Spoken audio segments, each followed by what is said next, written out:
Lalu turunlah Tuhan dalam awan dan berbicara kepada Musa, kemudian diambilnya sebagian dari roh yang hinggap padanya, roh Tuhan ya, dan ditaruhnya ke atas 70 tua-tua itu. Ketika roh Tuhan itu hinggap pada mereka, maka kepenuhanlah mereka seperti nabi, tapi sudah itu tidak lagi. Jadi kita bisa lihat di sini sebetulnya Tuhan juga memberikan rohnya ya kepada 70 tua-tua yang membantu Musa gitu.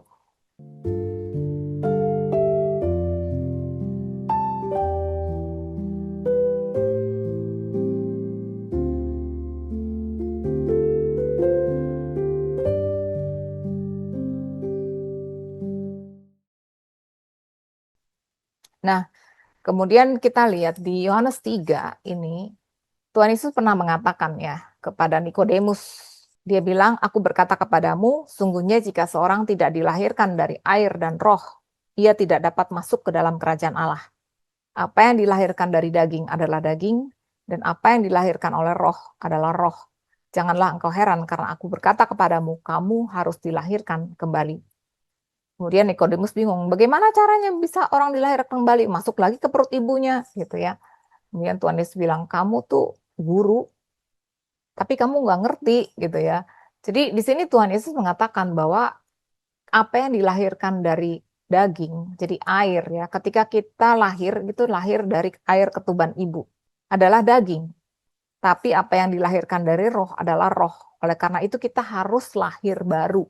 Kita harus terima Roh Kudus itu di dalam hati kita, baru kita bisa diselamatkan. Kemudian Yohanes 4 ya, ketika Tuhan Yesus bertemu dengan perempuan Samaria, dia berkata, percayalah kepadaku hai perempuan, saatnya akan tiba bahwa kamu akan menyembah Bapa bukan di gunung ini dan bukan juga di Yerusalem. Tetapi saatnya akan datang dan sudah tiba sekarang bahwa penyembah-penyembah benar akan menyembah Bapa dalam roh dan kebenaran. Sebab Bapa menghendaki penyembah-penyembah demikian. Allah itu adalah roh dan barang siapa menyembah dia harus menyembahnya dalam roh dan kebenaran. Kita tahu di sini mengatakan mengenai roh, roh kudus ya. Jadi kita tuh nggak perlu lagi ke Yerusalem, ke Gunung Sion, dimanapun gitu, bukan juga di Yerusalem. Karena penyembah-penyembah itu akan menyembah Bapa dalam roh dan kebenaran. Jadi dimanapun, kapanpun gitu ya. Dalam roh adalah roh kudus, kebenaran adalah Tuhan Yesus. Dan roh kudus itu akan selalu menuntun kepada kebenaran. Akan selalu menuntun kepada Yesus. Nah, sekarang kita lihat Shavuot. Ya, Shavuot itu adalah perayaan, salah satu perayaan besar bangsa Yahudi ya, terjadi pada tanggal 6 Sivan.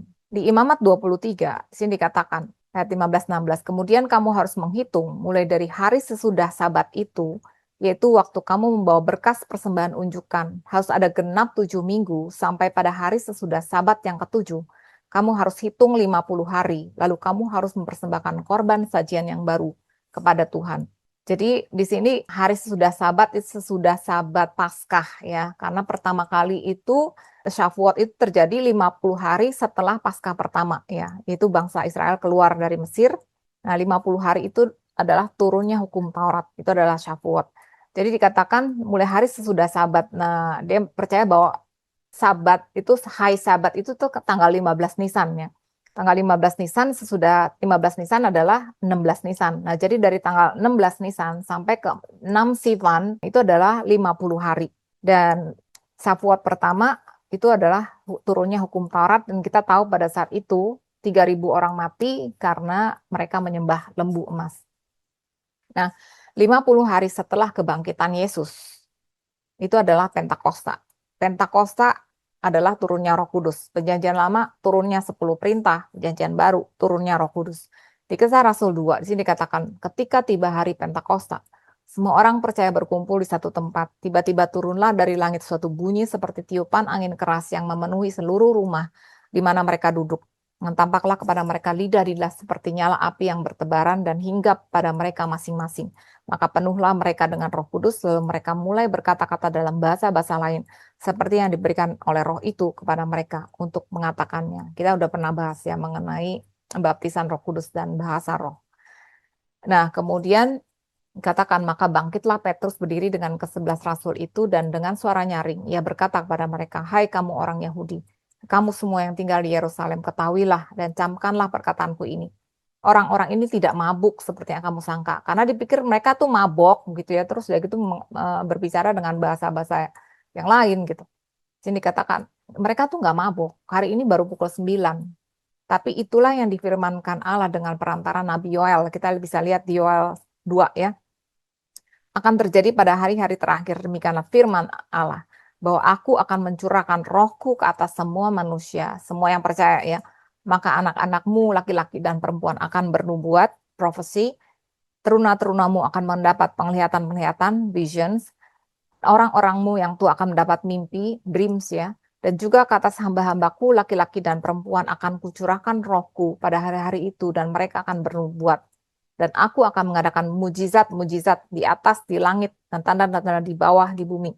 Sebab bagi kamulah janji itu, dan bagi anak-anakmu, dan bagi orang yang masih jauh. Kita ini masih jauh pada saat itu ya, tetapi itu juga buat kita. Yaitu sebanyak yang akan dipanggil oleh Tuhan Allah kita. Orang-orang yang menerima perkataannya itu memberi diri dibaptis, dan pada hari itu jumlah mereka bertambah kira-kira 3.000 jiwa. Jadi pada saat turunnya 10 perintah 3.000 orang mati, pada saat turunnya Roh Kudus 3.000 orang selamat. Dan di sini dikatakan orang-orang itu akan bernubuat. Jadi ketika Tuhan itu mencurahkan rohnya, orang-orang itu akan bernubuat, mendapat penglihatan, mendapat mimpi, dan mengadakan mujizat-mujizat. Dan itu nggak cuma pada saat itu ya, nggak cuma pada saat Pentakosta pertama, tapi juga buat kita, orang-orang yang masih jauh yang dipanggil oleh Tuhan. Nah, di perjanjian lama, apakah pernah pencurahan roh Tuhan? Ternyata pernah. Mungkin nggak banyak orang yang tahu ya, tapi ini diceritakan di Bilangan 11 ya. Di sini pada saat itu kan banyak orang Israel itu kan banyak ya, lebih diperkirakan lebih dari 2 juta orang. Terus setiap kali mereka ada masalah, problem datang ke Musa gitu. Jadi akhirnya Musa tuh capek gitu ya. Dari pagi sampai malam kasih mereka wejangan dan sebagainya gitu ya. Kemudian Tuhan berfirman kepada Musa, kumpulkanlah di hadapanku dari antara para tua-tua Israel 70 orang yang kau ketahui menjadi tua-tua bangsa dan pengatur pasukannya. Kemudian bawalah mereka ke kemah pertemuan, supaya mereka berdiri di sana bersama-sama dengan engkau. Maka aku akan turun dan berbicara dengan engkau di sana. Lalu sebagian dari roh yang hinggap padamu itu akan kuambil dan kutaruh atas mereka. Maka mereka bersama-sama dengan engkau akan memikul tanggung jawab atas bangsa itu. Tidak, jadi tidak usah lagi engkau seorang diri memikulnya. Lalu turunlah Tuhan dalam awan dan berbicara kepada Musa, kemudian diambilnya sebagian dari roh yang hinggap padanya, roh Tuhan ya, dan ditaruhnya ke atas 70 tua-tua itu. Ketika roh Tuhan itu hinggap pada mereka, maka kepenuhanlah mereka seperti nabi, tapi sudah itu tidak lagi. Jadi kita bisa lihat di sini sebetulnya Tuhan juga memberikan rohnya ya kepada 70 tua-tua yang membantu Musa gitu. Tapi di sini dikatakan ya mereka tuh seperti nabi gitu ya.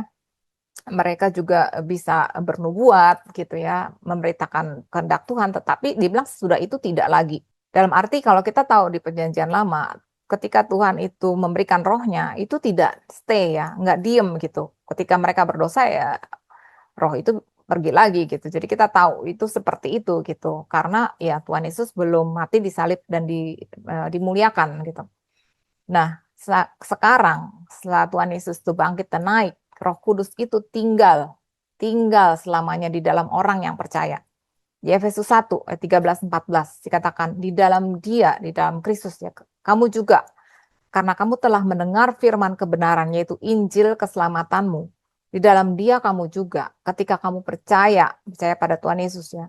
Kamu tuh dimeteraikan dengan Roh Kudus yang dijanjikannya itu. Ingat Roh Kudus itu memang udah dijanjikan dari awal. Dan Roh Kudus itu adalah jaminan bagian kita sampai kita memperoleh seluruhnya, yaitu penebusan yang menjadikan kita milik Allah untuk memuji kemuliaannya. Jadi Roh Kudus itu jaminan. Ingat ya, kita pernah bahas mengenai mempelai Kristus di akhir zaman. Jadi kalau orang tunangan itu kan kasih jaminan cincin pertunangan. Nah ini, kita tuh ketika kita percaya kita adalah mempelai Kristus. Jaminannya apa? Roh Kudus. Jaminan bahwa Kristus nanti akan datang lagi membawa kita akan dapat tubuh kemuliaan, kita akan bersama-sama Dia sampai kita memperoleh seluruhnya. Penebusan yang menjadikan kita milik Allah untuk memuji kemuliaan-Nya. Di 2 Korintus 1 ayat 21-22 dikatakan, sebab Dia yang telah meneguhkan kami bersama-sama dengan kamu di dalam Kristus adalah Allah yang telah mengurapi, memeteraikan tanda miliknya atas kita. Kita tuh tanda bahwa kita adalah milik Tuhan selamanya. Yang memberikan Roh Kudus di dalam hati kita sebagai jaminan dari semua yang telah disediakan untuk kita. Jadi kita tuh udah dijamin gitu ya, bahwa kita akan memperoleh semua yang dijanjikan. Nah, kemudian di 1 Korintus 6 ayat 17 dikatakan, tetapi siapa yang mengikatkan dirinya pada Tuhan menjadi satu roh dengan Dia. Jadi kita tuh udah jadi satu. Apa yang dipersatukan Tuhan tidak bisa diceraikan manusia. Manusia, kita kan manusia ya. Kita tuh nggak bisa menceraikan. Kita udah jadi satu gitu ya. Di Yohanes 17 ayat 20-23. Di sini bahkan ya Tuhan Yesus di Taman Getsemani sebelum dia diserahkan, dia tuh berdoa. Di sini dia mengatakan, dan bukan untuk mereka ini saja, maksudnya para rasul ya, aku berdoa, tetapi juga untuk orang-orang yang percaya kepadaku oleh pemberitaan mereka, kita semua. Supaya mereka semua menjadi satu, sama seperti engkau ya Bapa di dalam aku, dan aku di dalam engkau, agar mereka juga di dalam kita, bayangin. Jadi, enggak cuma Roh Kudus itu ada di dalam kita, tapi kita juga ada di dalam Allah Bapa dan Allah Anak. Supaya dunia percaya bahwa engkaulah yang telah mengutus aku, dan aku telah memberikan kepada mereka kemuliaan yang engkau berikan kepadaku. Kita diberikan kemuliaan loh dari Tuhan Yesus, supaya mereka menjadi satu, sama seperti kita adalah satu. Aku di dalam mereka, dan engkau di dalam aku, supaya mereka sempurna menjadi satu. Agar dunia tahu bahwa engkau yang telah mengutus aku, dan bahwa engkau mengasihi mereka sama seperti engkau mengasihi aku. Bayangin. Jadi kalau kita udah di dalam Tuhan Yesus ya, Tuhan Yesus ada di dalam Bapa, Roh Kudus ada di dalam kita. Kalau ada orang yang bilang kita bisa kehilangan keselamatan, kita bisa keluar gitu ya. Hebat banget dia ya, sampai dia bisa ngusir Tuhan. Kita di sini bisa lihat ya bahwa Tuhan itu lebih besar daripada siapapun gitu. Jadi kita ada di dalam Kristus, Kristus ada di dalam Bapa, Roh Kudus ada di dalam kita. Kita tuh satu. Nah, Roh Kudus itu menginsafkan ya. Kita lihat Yohanes 16 ayat 8 sampai 11 itu Tuhan Yesus bilang, kalau Ia, jadi itu Roh Kudus ya, datang, Ia akan menginsafkan dunia akan dosa, kebenaran dan penghakiman. Nah, kadang-kadang orang bilang gini, ya tuh Roh Kudus tuh dia mengingatkan kamu bahwa kamu tuh berdosa, dia suruh kamu untuk melakukan kebenaran, kalau kamu nggak benar kamu akan dihakimi. Kan dosa, kebenaran dan penghakiman ya. Tapi kita mesti lihat konteks again. Konteks is king gitu ya. Jadi kita mesti lihat apa sih artinya gitu ya. Bible interprets the Bible. Apa sih yang dibilang mengisapkan akan dosa, kebenaran, dan penghakiman. Sini dikatakan akan dosa karena mereka tetap tidak percaya padaku. Jadi di sini Roh Kudus itu akan mengatakan bahwa kamu tuh berdosa ketika kamu nggak percaya. Kamu tuh orang berdosa. Kamu tuh perlu diselamatkan. Kamu tuh perlu juru selamat karena kamu nggak bisa menyelamatkan diri kamu sendiri dengan perbuatan kamu sekudus apapun. Itu seperti kain kotor gitu ya. Kamu nggak percaya, ya kamu akan tetap dalam dosamu. Satu. Kedua, Roh Kudus mengisapkan akan kebenaran. Karena aku pergi kepada Bapa dan kamu tidak melihat aku lagi. Jadi kebenaran karena Tuhan Yesus pergi kepada Bapa. Kita adalah anak-anak Bapa di dalam Kristus. Nggak mungkin orang yang bukan pengikut Kristus bilang mengenai Bapa. Enggak. Bapa itu hanya untuk kita orang-orang percaya. Jadi Roh Kudus itu mengingatkan bahwa kita tuh orang-orang benar. Kamu tuh dibenarkan. Kamu sudah dibenarkan oleh darah Kristus. Posisi kita di hadapan Bapa, kita adalah orang yang dibenarkan. Ketiga, Roh Kudus mengisapkan dunia akan penghakiman karena penguasa dunia ini telah dihukum. Penghakiman untuk siapa? Untuk penguasa dunia yang dihukum. Jadi iblis itu sudah dihukum, dia tuh akan dihakimin gitu ya. Jadi kita bisa lihat ini adalah untuk pihak-pihak yang berbeda. Dosa untuk mereka yang nggak percaya, benar untuk mereka yang percaya, penghakiman untuk penguasa dunia ini, yaitu si iblis gitu yang sudah dikalahkan. Nah, Roh Kudus itu menuntun ya. Kita bisa lihat di Kisah Rasul 16 ayat 6 sampai 7. Di sini dikatakan mereka jadi murid-murid ya pengikut Kristus ya melintasi tanah Frigia dan tanah Galatia. Karena Roh Kudus mencegah mereka untuk memberitakan Injil di Asia. Dan setibanya di Misia, mereka mencoba masuk ke daerah Bitinia, tetapi Roh Yesus tidak mengizinkan mereka. Jadi di sini Roh Kudus again dia adalah pribadi ya, dia tuh menuntun. Jadi kalau Roh Kudus tahu akan ada bahaya gitu ya, Roh Kudus bilang jangan. Meskipun ini untuk memberitakan Injil, catat ini untuk memberitakan Injil di Asia. Kadang orang bilang itu kan untuk memberitakan Injil, ya berarti harusnya oke dong. Nah, nggak perlu tanya Roh Kudus, itu udah pasti karena Tuhan mengasihi jiwa-jiwa. Di sini dikatakan loh, mau memberitakan Injil, tapi Roh Kudus tuh mencegah. Karena Roh Kudus tuh tahu gitu, kapan waktu yang terbaik gitu ya. Jadi jangan sotoy gitu ya. Tetap tanya Roh Kudus untuk minta tuntunan gitu ya.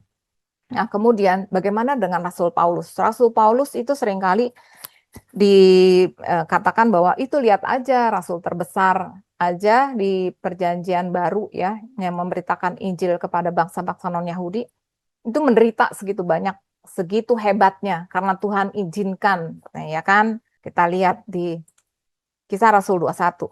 Di sini dikatakan, setelah beberapa hari kami tinggal di situ, jadi para pengikut Kristus, murid-murid dan juga Rasul Paulus ya.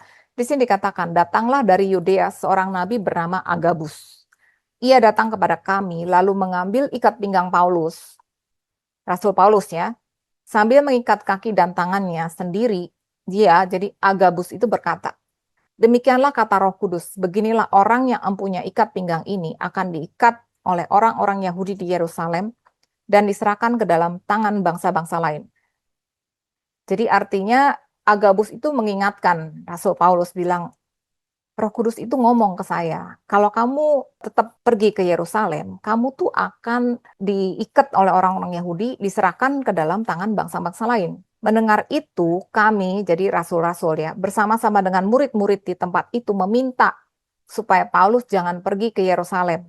Jadi mereka udah bilang, udah janganlah, jangan, Roh Kudus ini udah bilang kayak begitu, kamu jangan pergi ke Yerusalem. Tetapi Paulus menjawab, mengapa kamu menangis? Dan dengan jalan demikian mau menghancurkan hatiku? Sebab aku ini rela, bukan saja untuk diikat, tetapi juga untuk mati di Yerusalem oleh karena nama Tuhan Yesus. Jadi kita lihat, Roh Kudus ini nuntun nggak? Roh Kudus ini nuntun. Tetapi ya itu terserah, kamu tuh bisa ngikutin tuntunan Roh Kudus, kalau mau. Kalau enggak ya itu adalah hak kamu gitu ya, itu adalah pilihan kamu. Tapi kalau kamu memilih untuk tidak melakukan sesuai dengan tuntunan Roh Kudus, ya kamu tahu akhirnya mungkin seperti apa gitu. Jadi di sini bahkan Roh Kudus tuh udah ngomong gitu. Dan aku percaya Roh Kudus juga ngomong kepada Rasul Paulus. Tapi Rasul Paulus istilahnya auban lah ya, dia keras kepala. Karena dia tuh punya beban ya, dia terbeban untuk orang-orang Yahudi itu juga diselamatkan. Jadi udah dibilang, nanti kalau kamu ke Yerusalem, kamu tuh bahkan diikat, bahkan diserahkan, bahkan dianiaya. Tapi Paulus bilang, kenapa kamu nangis? Aku ini rela. Jadi kalaupun mesti diikat, mati juga di Yerusalem, it's okay. Oleh karena nama Yesus, karena dia terbeban. Jadi kita bisa lihat bahwa Roh Kudus tuh nggak mau kita tuh istilahnya susah gitu ya. Memang Tuhan Yesus bilang di dalam dunia ini ya, kamu akan mengalami tribulation, but be of good cheer, I have overcome the world. Jadi memang akan ada segala macam tantangan, tetapi kalau kita mengikuti tuntunan Roh Kudus, dia akan selalu menuntun kita dari satu kemenangan kepada kemenangan. Tapi itu terserah, kamu mau ngikutin nggak, mau dengerin Roh Kudus atau enggak gitu ya. Ini adalah salah satu contoh gitu, bahkan Rasul Paulus sendiri. Nah, saya pengen tahu apa yang akan terjadi dengan orang yang tidak pernah mengenal, tidak pernah diberitahukan, pokoknya nggak pernah dikasih tahu, dia nggak tahu.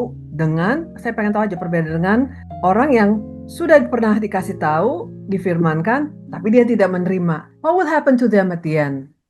Halo semuanya, salam sejahtera dan semoga semua dalam keadaan sehat. Selamat berjumpa dalam Grace for Indonesia.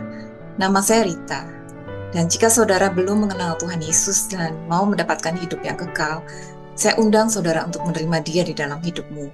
Mari kita berdoa bersama-sama dan ikuti kata-kata saya. Tuhan Yesus, aku bersyukur karena Engkau mengasihi aku.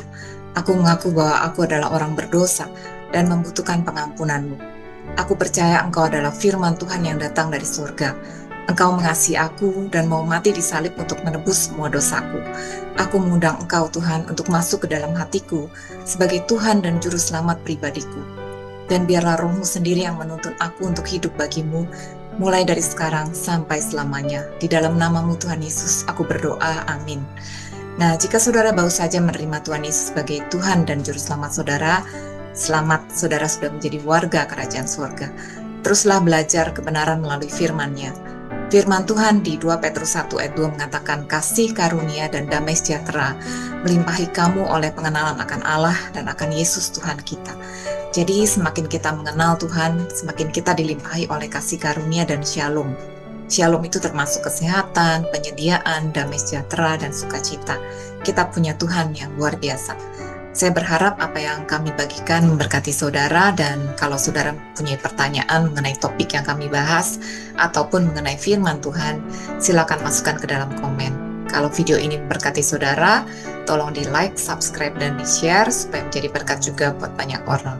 Terima kasih, Tuhan Yesus memberkati.